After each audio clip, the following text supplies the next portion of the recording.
Hello, welcome to a new video from me. If you enjoy it, please leave a like and subscribe if you haven't already. Now on to the video. I got promoted while shopping at a store I don't work at. So yesterday I was at my favorite local supermarket. I've been shopping there pretty much once a week for the past 6 years. I know the place like the back of my hand. I know most of the employees by name. I live in a small town of approximately 4,000 people. As I'm standing in the taco aisle trying to decide exactly how hard to punish my bathroom later, I picked ghost pepper salsa, so a lot. I am approached by a woman who must have been 75 if she was a day. SL will be sweet lady, and M will be me. SL, son, can you help me locate the aluminium foil? M, sure, it's right up this way. Walks her to aisle 7 BM, it's pretty high up, let me grab it for you. Do you want the Reynolds or the store brand? SL, the name brand please. Hands her a 200-foot roll. M, do you need help finding anything else? I'm a walking directory of this store. SL, hands me her shopping list. I spent about 10 minutes filling her cart with heavy, hard-to-reach items, and then I got back to my shopping with a smile and a "have a great day." As I'm standing in the checkout, I see the SL arguing with the floor manager, Greg. He goes to my church. We're pretty familiar with each other over by the express line. I pay for my groceries, and walk over to be nosy, and maybe help out. SL is telling Greg that the big guy with the red beard helped her. I didn't get his name, and she wants to see him get a bonus, promotion, or employee of the month, something. Greg is insistent that no one with that description works there. I get to the counter, and before I can explain that I don't even work there, Greg pipes up. G to SL, oh, you mean Mark? Yeah, he's one of our best employees. G to me, Mark, this lady has been over here singing your praises for the past 5 minutes. I didn't even know you were working today. Me, lying through my teeth. Well, Sharon, a cashier I know, called me and said we were slammed, so I came in on my day off. Gee, well that's some real initiative. How would you like to be assistant to the regional manager? We're both huge Office fans. M, oh my god, thank you. Are you sure? Gee, well, you've definitely earned it. SL, see, this is why I shop here instead of Walmart, even though you guys charge more. You care about your employees, and your employees care about your customers. So that is how I became assistant to the regional manager at a store I am not even employed by. Do you know who I am? And you're fired until they realize their terrible mistake. XXL, firstly, this didn't happen to me. I was with the person when they received a phone call about this issue. Then he explained it all to me. He's not on Reddit, so I'm sharing it. It's priceless. All names changed to protect personal and company identities. Listed buildings, important to this story. In the UK there is a system for preserving ancient and important buildings. If a building has historical importance, it is known as a listed building, and the rules about how it's developed, maintained, improved are very strict. I need to be vague about the work involved, otherwise it's too easy to identify the parties involved. My friend David is skilled in a very niche area of construction. He repairs and renovates buildings using a very old construction method that hasn't been common for several centuries. All his work is on conservation projects and listed buildings. Work was required on a Grade 1 listed property. The overall building work was being done by the main contractor, ACC Limited. One part of the work is very specialized. The contractor's managers didn't know anyone who did it, so the architect gave them a list of qualified people. The contractors chose my friend because he had the earliest availability. 5 days into the work, the owner of ACC Limited, the main contractor company, arrived on site. He was throwing his weight around and being a noisy gobshite, David's words. David was just doing his job and ignored him. Noisy gobshite told one of his carpenters to get him a coffee. The carpenter disappeared. Noisy gobshite continued wandering and gobbing off about delays costing him a fortune. 15 minutes after the carpenter had disappeared, the noisy gobshite asked my friend a question. Noisy gobshite, where is that fucking Chippy with my coffee? Chippy equals carpenter. David, don't know. Noisy gobshite, go and find out. David, I'm only here for this job, pointing to the walls. I don't work for ACC Limited. Noisy gobshite, I don't give fuck whether you're an employee or a subcontractor, you still work for me. Now go and find my fucking coffee. David, firstly, I don't appreciate being talked to like that, and secondly, my contract with you is to do these walls, nothing more. I'm definitely not a gopher. Noisy gobshite, oh, you don't appreciate being talked to like that, do you? Which subcontractor do you work for? David, none. I'm self-employed. It's just me, noisy gobshite, a fucking day laborer. And you've got the nerve to talk to like that? Do you know who I am? David, yep, noisy gobshite, well you're fucking fired. Get off the fucking site now. David, okay, put it in writing. Noisy gobshite, fuck off. Just get off the fucking site. David pulled his phone out and started recording. David, okay, I'll go. I just want proof you told me to go. Noisy gobshite grabbed David's hand, holding the phone, and screamed into the phone. Noisy gobshite, get off the site, you fucking idiot. You're fired. If you're still here in 10 fucking minutes, all of you fucking thrown out. David, cool, no problem. He picked up all his kit and walked away. As he was leaving, the contractor's site manager passed him, ironically with a coffee for the boss, and with a smile said, "Site manager, you leaving early, Dave? Bloody part-timers." Joking. David, no, your boss just fired me. Our contract is ended. Sorry, mate. Site manager, no, let me sort this out. Wait, please, wait. David left. The site manager was losing his shit because he knew something that Noisy gobshite didn't. Only 7 people in the UK are qualified to do the work. They all have a waiting list, and David had been the only one available. By the time he was home, he had 12 missed calls. That was Thursday. 2 working days missed so far. He said he'll go back, but only if he gets paid for the extra days and has a genuine apology in person from the boss. I met my friend when he was getting a call from the site manager saying the boss apologizes but is out of the country, so can't apologize. F2F. David also told me he phoned the other specialists to warn them, but they'd all been phoned on Friday begging them to do the job. Nobody took the work. They're all booked solid. David also phoned the architect to warn him. Situations like this, some unscrupulous contractors try to botch the job and fake the work. David is going to stick to his guns. Pay for all missed days plus F2F apology. He is sure he'll get it. I've said I'll pay anything to watch the F2F apology. Update: site manager phoned to say he was told by Noisy gobshite to threaten legal action if David doesn't finish the job. Site manager was very embarrassed and apologetic. David reminded him he didn't leave and has proof that he was fired. Site manager phoned again to say Noisy gobshite will apologize F2F on Friday. Can David start tomorrow? David said no. Following the threat of legal action, the conditions are different. F2F apology before work restarts. Added pay for wasted days. Payment of full contract value upfront before work starts. All must happen by Thursday. That's the last day he can start and still expect to finish before his next booking. If he also works the weekends, he has just enough time. I asked him why he isn't charging a huge extra amount for the guy being such a wanker. He said it doesn't look good if you take advantage of companies when they're under time pressure. Not the done thing. It seems that one of my friends is an 18th century gentleman. Correction, I misunderstood David when he said only 7 others did this work. He meant 7 other businesses apart from his. They're small businesses, so he says it's probably about 20 people who can do it. Still a small number, but not as comically small as 7. Sorry for misleading you all about the number. Update 2: unfortunately it seems there will be no apology. David has discovered that the site manager was blamed for not making Noisy gobshite aware of the situation beforehand, and was fired. David contacted the operations director for ACC Limited, Noisy gobshite's number 2, and informed them that an apology is no longer required as he will not be returning to the job. The ops director apologized for everything and offered to renegotiate the money very generously. David told him that he had only considered going back to the job as a personal favor to the original site manager. Since he isn't there, he feels no obligation to return. Ops director said he will get back to David but didn't say why. I asked why he didn't say, "Give him his job back or I won't come back."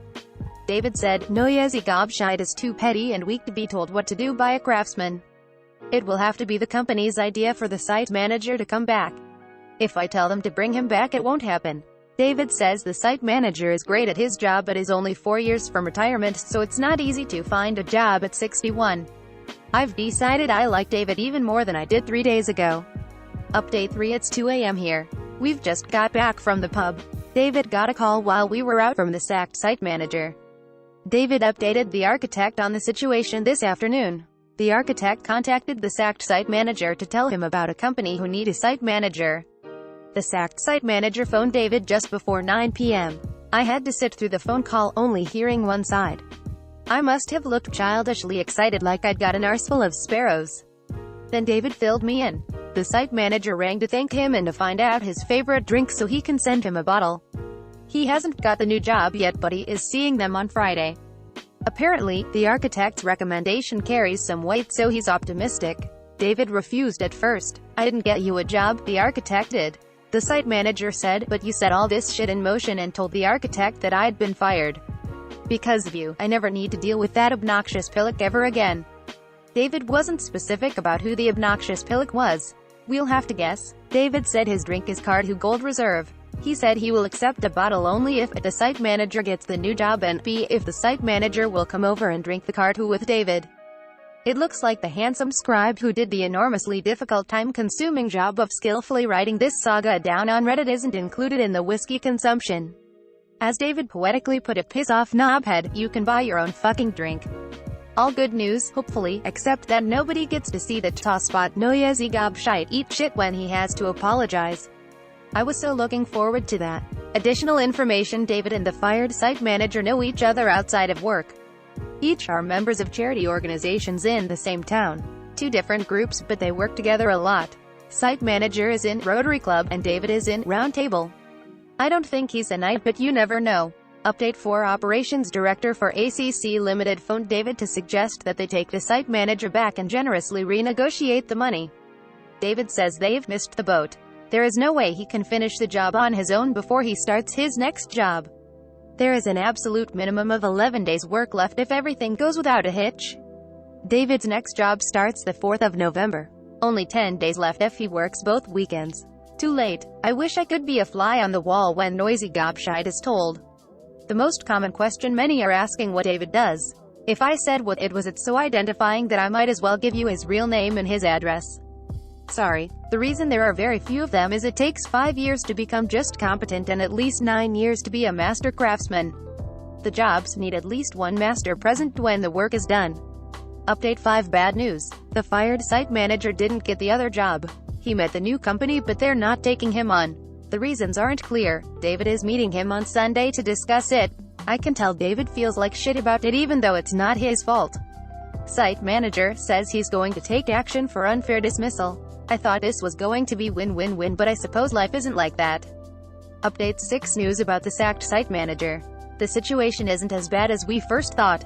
I think we misunderstood what happened on Friday. David talked to him yesterday.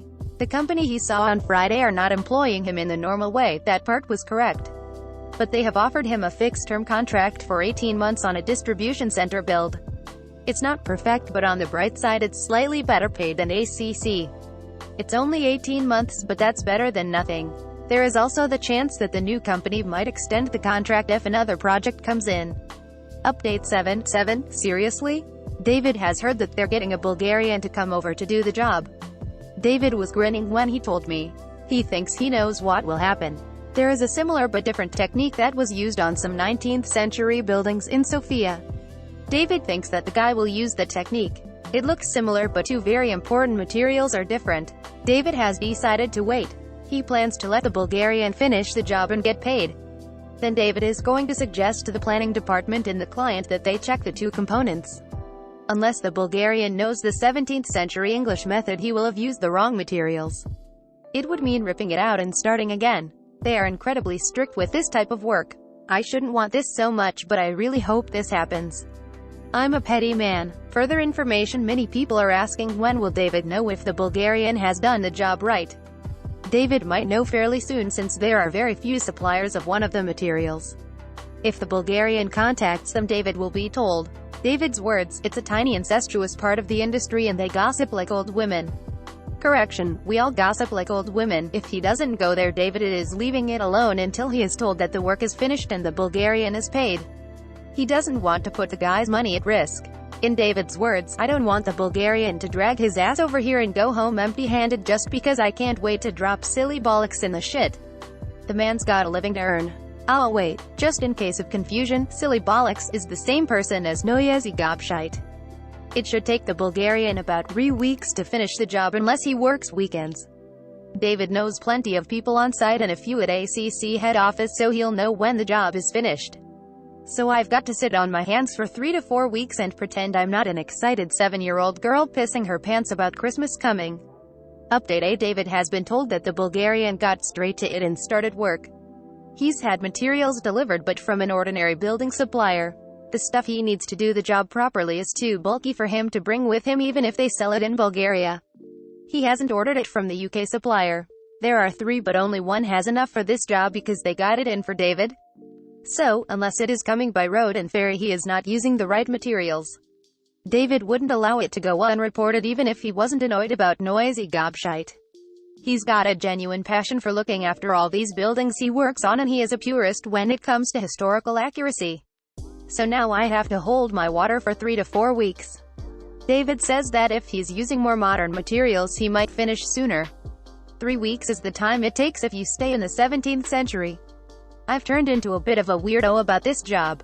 When I phoned David earlier on a pretext, he realized I was after info again. David, fuck me. Do you want me to fit a body cam so you can see and hear everything as it happens?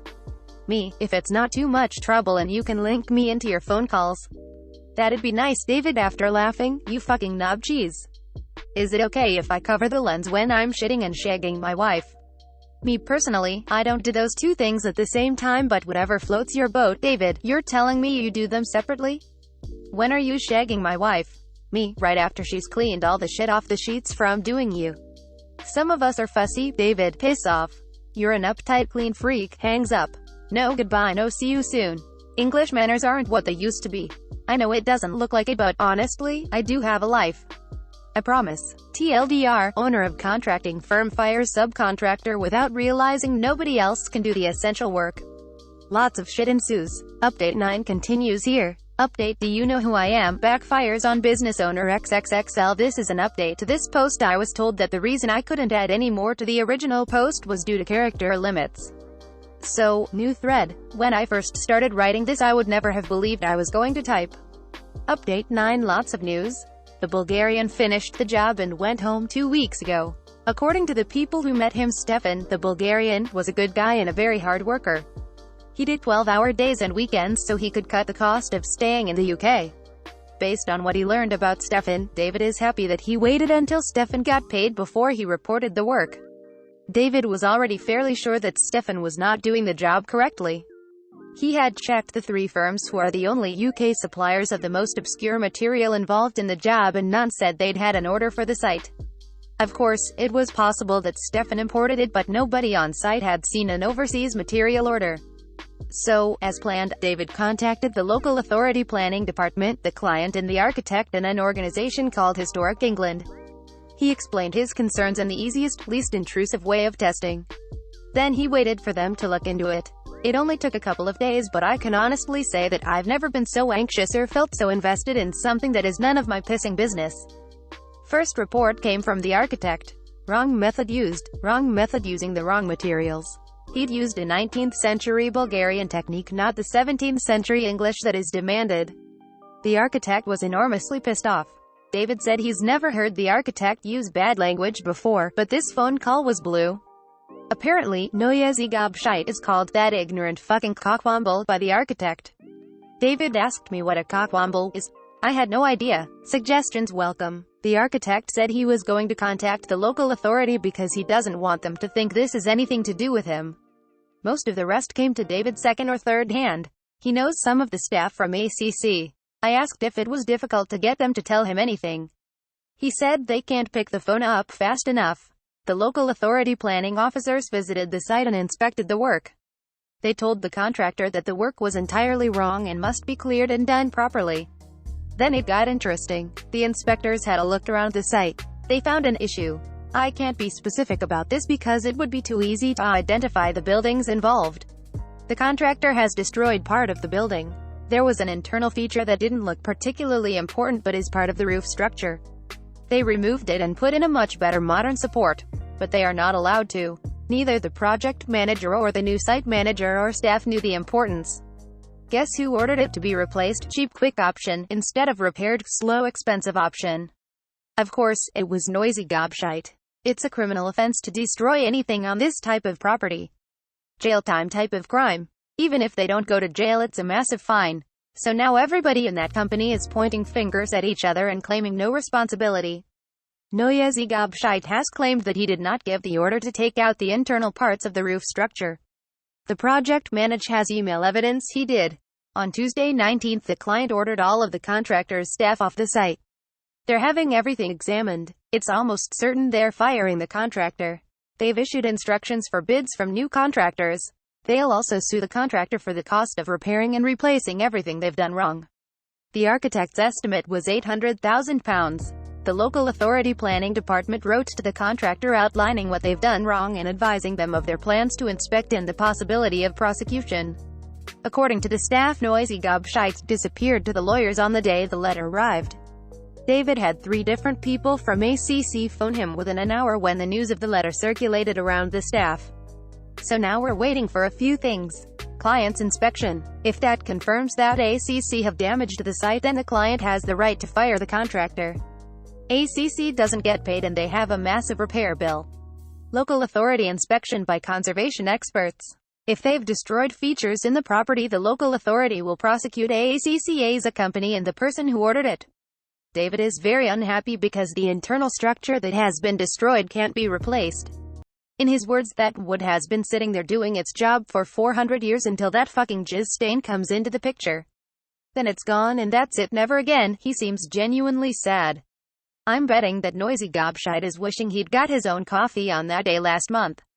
Correction and apology. The letter to ACC, not their real name, did not threaten to prosecute.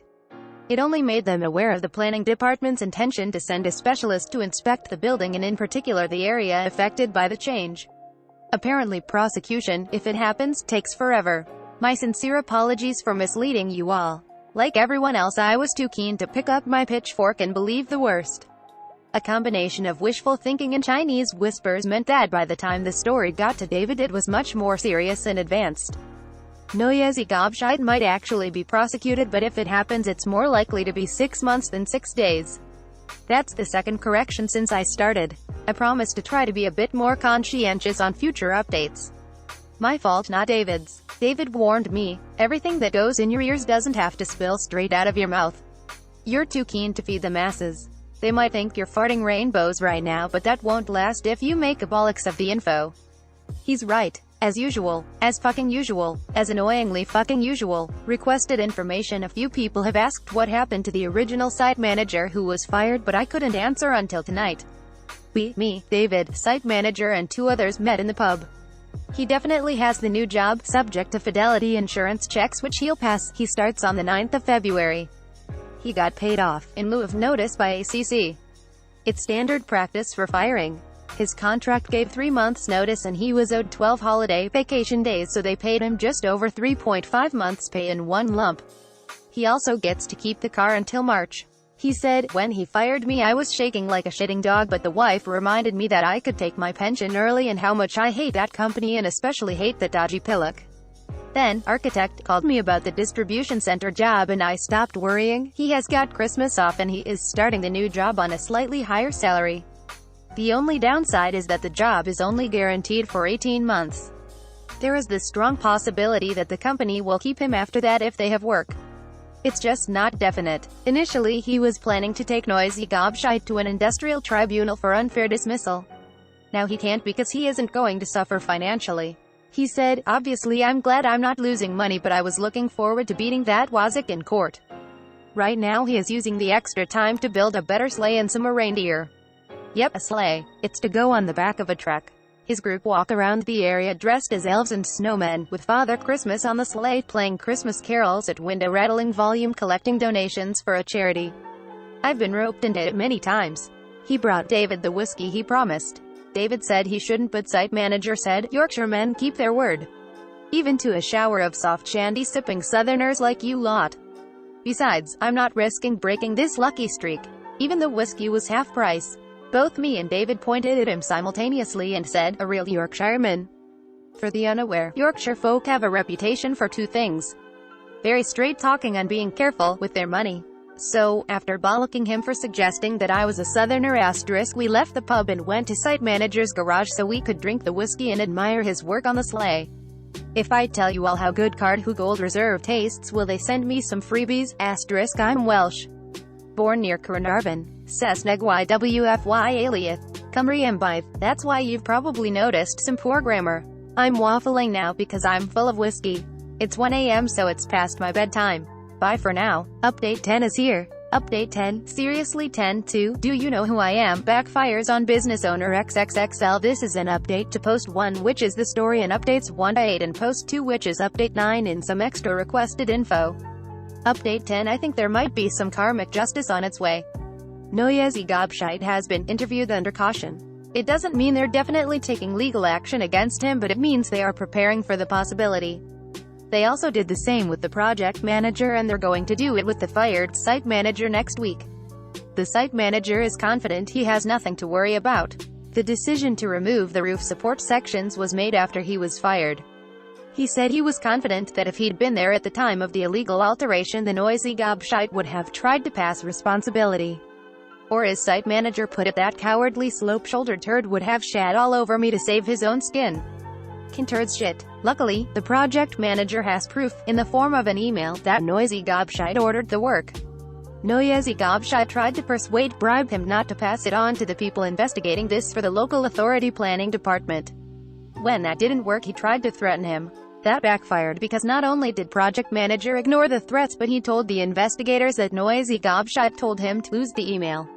I have a lawyer friend who tells me that interfering with a witness and destruction of evidence are offenses in themselves. Noyezi Gobshite won't stop digging himself a deeper hole. I am going to be so disappointed if he gets away without legal consequences. He is definitely suffering though. The big news of the week. Noyezi Gobshite has been fired. David announced it yesterday, Saturday, after he was told by no less than 4 different employees of ACC. He said they couldn't wait to tell him. Then the conversation went like this: me, how is that fucking possible? How does the owner get fired? Did he walk up to a mirror and say, "You're as much use as Anne Frank's drum kit, you're fired"? David, nope. You know he inherited the business from his dad and uncle. Me, yep. David, you know his brother and cousin own a slice each. Me, yep. David, well, their combined share is over 50%. So they fired him. According to Louise, the accounts manager, they are pissing their pants. They were happy to leave Noyezi Gobshite in charge as long as the money rolled in, but now their golden goose looks very sick. They're terrified that losing this contract and the penalties and fines will finish the business.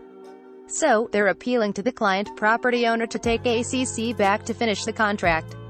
Part of that involves convincing the building owner that Noyezi Gobshite will never have anything to do with the company.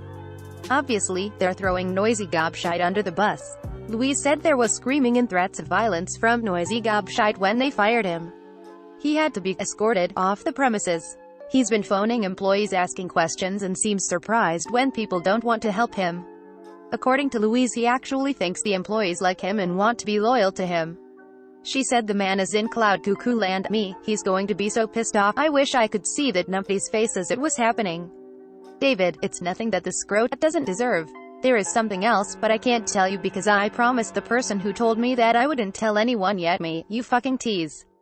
How important is it? David, it's huge. Life-changing for the subject. I wish I could tell you because it nearly gave me a hard-on. Me, fucking hell, it must be big if it can get that ugly appendage to do anything except hang there like the last chicken in the shop. Your wife must have been pleased. David, what a drama. She thinks I should tell her this thing I was told in confidence. She thinks I should be able to tell her everything because we're married. I explained it's not my secret to share. I was hoping I'd get "I appreciate you have integrity, dear husband," but no, I've got an angry missus who thinks I'm a knobhead. Louise and her job title have been changed to protect the innocent. It seems like it will be a couple of months before he can give me this awesome news, so I don't want any of you holding your breath. The client building owner has done their inspection. 2 areas are unacceptable as expected. The damaged area and the part that David should have done but was done by Stefan. They are very unhappy. When listed buildings are damaged, the local authority normally assumes it's the owner taking shortcuts, but in this case the owner is a crusty old institution dedicated to preserving important buildings. They're not used to being accused of anything shady, so they did not like having to prove they had nothing to do with the damage to the building. David said, "It looks like they've written off ACC because they've issued a type of request for tenders to several other contractors who specialize in conservation." He then spilled a lot of jargon I neither understood or remembered. Me, in simple English, they have asked a few companies to quote a price for the job. David, that's a very simplistic way of describing it, but I don't have the time or the crayons to explain it to you. So okay, let's say they're asking for prices for the job. condescending twat. So I was hoping this story would build up to a crescendo with Noisy Gobshite suffering something horrible, but it's just sort of fizzled out with a whimper while we wait to see what legal action is going to be taken. Real life is inconveniently slow. The 21st of January 2020. Hi, this is Mark's wife. The idiot asked me to apologize to the internet for his silence. He was hurt in a car accident on the 7th of January. We're sure he's going to make a full recovery, but he won't be online for a while. I said it's just Reddit, but he's an obsessive lunatic about not letting people down, so I promised I would add Reddit to the list. So here I am telling all the people that he doesn't know why he hasn't finished telling them something they're probably not reading anyway. The 2nd of March 2020. Hi, Mark's wife again. There were over 200 direct messages. Thank you all for your comments and for wishing him well. I've read them all to him. I'm going to answer the 3 most common questions. What happened to Mark? He was stationary in his car in a queue to leave the motorway when a large lorry drove straight into the back of him. His car was crushed between that lorry and the lorry in front of Mark. He has several broken bones. Nose and left orbital and cheekbone, left radius and ulnar forearm, 4 bones in left hand, right tibia and fibula, lower leg, 4 ribs, one of which punctured his left lung. There is some damage to the central vision of his left eye, which we hope is temporary. He has some damage to the tendons in his right hand, which need more surgery. Lots of cuts. Total of 112 stitches. He looks like a mess, but there is a chance that he might recover without any permanent damage. If it was me, I wouldn't cope, but he has always been as tough as nails for as long as I've known him. When I first got to the hospital and he was lying there covered in blood and wires and tubes and he couldn't speak properly, I went to pieces. He had me laughing within minutes. He's always been good at knowing the right thing to say. The thing that is bothering him most right now is not being able to use his hands. When will he update the story? It could be a while. I could ask the friend he has called David for an update, but I definitely can't tell a story like Mark can. Obviously I'm biased, but I think Mark is the funniest man I've ever met. When he and David get started, I laugh so much I can hardly breathe. For now, I've told him to forget about everything except getting well, but if it starts to bother him, I've told him I'll do some secretary roleplay and he can dictate the story to me. I know he will finish it. He always finishes what he starts. I wish I had a tenth of his self-discipline. A few have asked if they can send him cards or gifts or money to help with medical bills or lost earnings. Thank you so much for offering, but it's not necessary. We're in the UK, so, thankfully, healthcare is free. He doesn't want anyone's money. If anyone feels the need to do something, there is a charity that we have supported for a long time called Macmillan Cancer Support. You can donate at https://www.macmillan.org.uk/donate. They are always grateful for any amount, big or small. Update the 23rd of May 2020. Mark's wife again. I'm sorry about ignoring you all for so long. There is an update here. Update re: Do you know who I am backfires on business owner. David vs. Noisy Gobshite story. The 22nd of May 2020. This username, you, mostly gruntled, belonged to my husband Mark. He wrote the story about his friend David and a business owner he called Noisy Gobshite. Mark had been updating the story until he was involved in a car accident in January. At that time he asked me to let everyone know that he was injured and he would update the story when he had recovered. Unfortunately, just over a week after my last comment, Mark passed away. Everyone thought he was recovering, but without warning he suddenly became unconscious and died very quickly. The staff tried everything they could to save him, but he had suffered a ruptured aorta. They said it had probably been damaged during the accident and isn't uncommon in car crashes. I'm sorry I didn't update this sooner, but to be honest, I completely forgot about this website. It was only when I came back to read Mark's words again that I saw how many people were waiting for Mark to finish the story. I don't know how many people will see this update, but if you know anyone who was waiting for Mark to reply, would you please pass this news to them? Thank you. Thank you to the hundreds of people who left get well messages for Mark. I'm so sorry that I ignored you all for so long, but I've been dazed for the last 3 months. Mark would most definitely have disapproved of my leaving everyone in limbo and would have told me off. Many thanks to the people who made donations to Macmillan Cancer Support, although it seems strange to see money donated in the name of mostly gruntled. Finally, thank you to the moderators, particularly you, Marario1, for helping me by explaining how I could inform everyone. The 24th of May 2020. I can't thank you all enough for the lovely words and virtual hugs that I have seen over the last day. I have cried for hours. It's hard to explain what good crying is when you lose someone. Anyone who has lost a loved one will probably understand. Because of your posts and messages, most of today has been good crying. Your words have made me think about all of Mark's wonderful qualities and all the reasons I loved him so much. I started writing the update and then abandoned it about 8 times before finally finding some bravery. I'm so glad I did it. Thank you again to the moderator, you, Marario1, for the last little push I needed. It's also made me realize that I want to do one more thing that Mark would have wanted. He always finished what he started. I'm going to speak to his friends and find out what has happened. I know some of it already, but I'll try to get myself up to date with everyone's outcomes. I warn you in advance, it will not be like Mark's writing. It will just be the facts. I haven't got an ounce of Mark's flair for telling a story, but it's obvious from the comments that a lot of people were waiting for a conclusion. The plain facts will have to do. Please be forgiving. I'm going to speak to the person he called David, who has been an absolute rock for me this year. Hopefully he will be able to tell me everything. I'll enter the update as soon as I can. Thank you all so much. You have no idea how much this has helped. The 25th of May 2020, yesterday I was having a better day, mainly because of what you all wrote. Today I woke up angry and I can't shake it. Today is a public holiday in England and I keep thinking about what we would be doing if Mark was here. He never wasted a holiday. I'm angry because I have lost the best person I have ever known in my life just because some selfish idiot couldn't wait to reply to a text message. I can't get over the stupidity and the unfairness. He will go to prison, but only for a few years, but nothing will bring my Mark back. Sorry people, I just needed to vent. Please, please, please don't use your phone when you're driving and don't tolerate it if you see others doing it. The 6th of March 2020, I would like to mention 2 things. Firstly, may I thank everyone who has made a comment. The beautiful things you have all said about Mark have lifted my spirits. I didn't imagine they would, which is why I took so long to inform you that Mark had passed away. But you did help, even when what you said was so touching that I broke down, which I have done dozens of times reading the wonderful words. Secondly, may I apologize for not yet responding to every comment. On some days I feel I could talk about Mark all day. On others I can't even think about him without going to pieces. If I haven't responded to your individual comment, it's not that I haven't read it, I've read all of them. It's just that I have been in a bad place some of the time and I can't reply.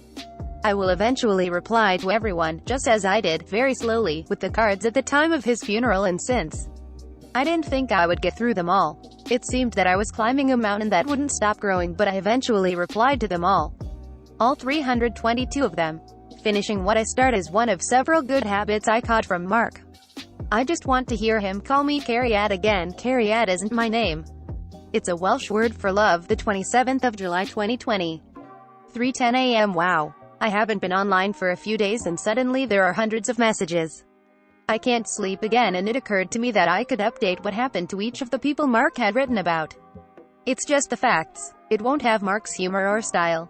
Just plain information, but it's the best I can do and better than nothing.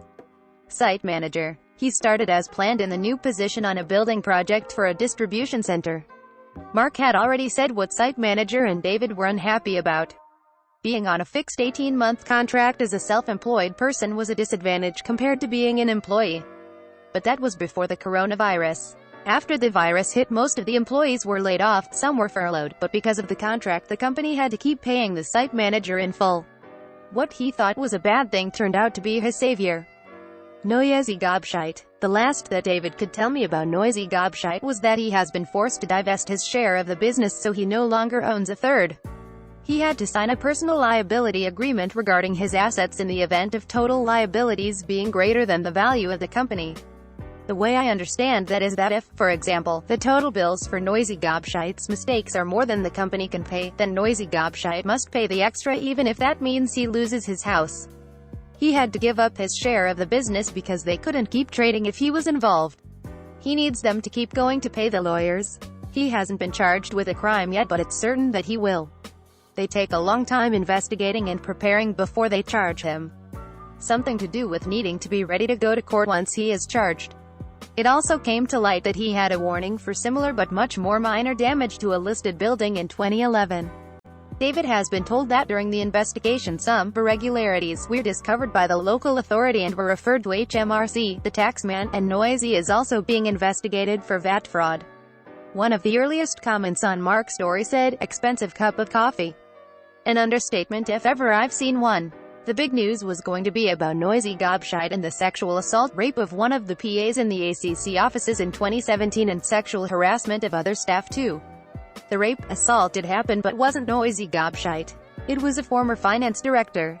Stories about sexual harassment of female staff have not developed and turned out to be just rumor. David. Financially and work-wise he is probably one of the few people who are not affected by the COVID-19 outbreak. Because he works on his own and has no social distancing issues, he has continued almost as usual. He said work is easier because, in his words, the usual plonkers are not there to trip on my equipment or stick plank ends into my finished work. Personally, David is not doing so well. Outside of family, David took Mark's death worse than anybody. He tries not to show it in front of me. When he is with me he is a rock. He has saved me from myself. He is one of 3 people where I feel I can really let go about Mark. Or so I thought. I spoke to David's wife last week and she was so sweet and sympathetic about it, but she had to tell me to hold back a little with David. He looks strong to me but his wife says it's shattering him. I knew he and Mark were good friends. She says he has taken Mark's death very badly. She says in all their marriage she only saw him cry once when their dog died. She didn't see him cry when his parents passed. She says he seems lost now and has cried quite a few times. The worst thing to hear is that the time he cries is after he has been to see me. I feel terrible. It's obvious that he was grieving but I didn't know I was putting so much on him. I'm going to be more careful and stop using him to vent all my pain. I wish she had spoken sooner. Or maybe I should have been aware of it instead of being so selfishly focused on my own grief. That's as much as I know about the updates. They are waiting to see what Noisy gets charged with. If he is guilty of damage to listed buildings he might go to prison. If he is guilty of VAT fraud, he'll almost definitely go to prison. Either way, the fine will be 6 figures. David said he wondered if he'd like prison coffee. He's got a oval sense of humor.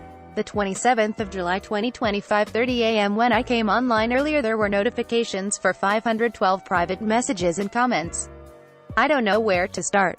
If you've written, please don't think I'm ungrateful because I haven't replied. At 3:10 a.m. I felt able to write, so I did the update. Right now I don't think I can do it. I have been looking at the video of our wedding. I thought it would make me feel better but I feel like I've been knocked over by a bus. Mark's speech has crushed me. He talked about when we met and when he went back to the house he shared with other Royal Marines. One of them asked Mark, "What's the joke?" Then again, "You're grinning about something? Come on, what's so funny?" Mark said he couldn't and wouldn't explain it to them. He just couldn't stop smiling every time he thought about our date. He said he felt like that every time he thought about me. On our wedding day it made me smile and brought a tear to my eyes, but this morning it broke me. I don't think the pain is getting easier. I think it's getting worse. I can't stand it. I feel it all through me and I can't stop it. All I can think lately is that if I can't have him back I wish I had been in the car with him. He was an atheist and he always said, "This is all you get, so don't dare waste any of it," so he wouldn't approve of me hurting myself, so I don't think I can.